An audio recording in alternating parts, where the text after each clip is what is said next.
আপনারা জানেন যে গতকালই হাসপাতালে ভর্তি হয়েছেন যাদবপুর বিশ্ববিদ্যালয়ের অন্তর্বর্তী উপাচার্য ভাস্কর গুপ্ত এবং হাসপাতাল সূত্রে যা খবর এখন তার শারীরিক অবস্থা স্থিতিশীল। গতকাল উচ্চ রক্তচাপজনিত সমস্যা নিয়ে তাকে ভর্তি করা হয়েছিল এবং তারপর তার এমআরআই করা হয়েছে। অন্তর্বর্তী উপাচার্য ভাস্কর গুপ্তর এমআরআই রিপোর্ট স্বাভাবিক বলেই খবর হাসপাতাল সূত্রে।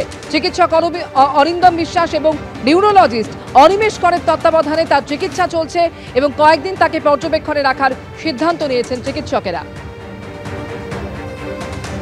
এখনো বিপি একটু হাইয়ের দিকে, গিডিনেস আছে, মানে বর্ষা থেকে উঠতে গেলে মাথা ঘুরে যাচ্ছে, হ্যাঁ একটু হেঁটে টয়লেট যেতে গেলে মাথা ঘুরে যাচ্ছে, ঠিক আছে।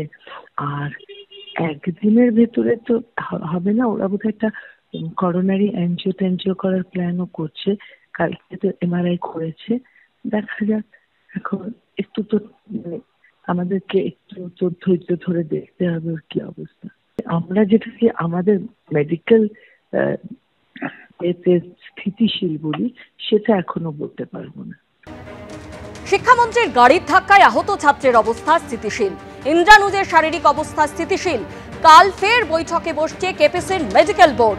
এখনো ইন্দ্রানুজের বাঁ চোখের পাশে 14টি সেলাই, আগের থেকে চোখের পাশে ফোলাভাব কমেছে। পায়ের আঙুল ভাঙায় এখনো হাঁটতে পারছেন না ইন্দ্রানুজ।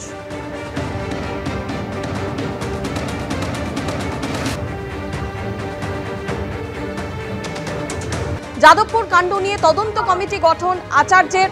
যাদবপুর কাণ্ড নিয়ে রাজ্যপালকে রিপোর্ট উপাচার্যের।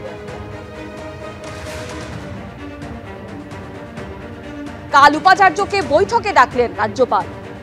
টেলিফোনে রয়েছেন আমাদের প্রতিনিধি রুমা পাল। রুমা, এই বৈঠকের বিষয় ঠিক কি জানতে পারছো? দেখো, জানি রাখি রাজভবন সূত্রে খবর যে এই যাদবপুর ঘটনা ঘটার পরেই কিন্তু রিপোর্ট তলব করেছিলেন আচার্য এবং গভর্নর, এবং তার সঙ্গে বলে রাখি সেই রিপোর্ট কিন্তু এসে পৌঁছেছে রাজভবনে। সেই রিপোর্ট আসার পরেই কিন্তু খবর কালকে একটা এমার্জেন্সি মিটিং কল করা হয়েছে, যেটা হচ্ছে অবশ্যই উপাচার্যকে ডাকা হয়েছে মিটিং এ।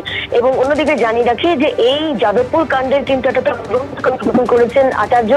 এই পুরো প্রক্রিয়া কিন্তু রাজভবনের তরফ থেকে নেওয়া হয়েছে। তবে যেহেতু কালকে এমার্জেন্সি মিটিং কল করা হয়েছে, অন্যদিকে উপাচার্য তিনি হাসপাতালে ভর্তি, সেক্ষেত্রে সেই মিটিং এ কি হবে, সেই মিটিং এ তিনি আসবেন কিনা এবং মিটিং পরবর্তীতে কি হবে সেটা অবশ্যই কালকের দিকে আমাদের নজর থাকবে। তবে এই মুহূর্তে কিন্তু রাজভবন সূত্রে খবর যে একটি ইনকোয়ারি কমিটি গঠন করছে আচার্য, এবং তার সঙ্গে সঙ্গে এমার্জেন্সি মিটিংও কল করা হয়েছে কালকে।